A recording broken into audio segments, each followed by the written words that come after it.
చెప్పండి. అలా కదండి, ఈ మాట విన్నారా మీరు? ఏది?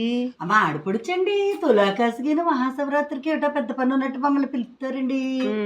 వాళ్ళైతేనేమో మా ఇంటికి సంక్రాంతికి దసరాకి వాళ్ళ కుటుంబమే కాకుండా మళ్ళీ వాళ్ళ తోటికోడల పిల్లలు ఆడపడుచు అందరినీ తీసుకుని వస్తారండి. ఏంటంటారు అలా బాగుంది అసలు. మీరెప్పుడు వెళ్తారు మరి? తులాకాశిగిన శివరాత్రికి రమ్మంటున్నారండి. అవునా?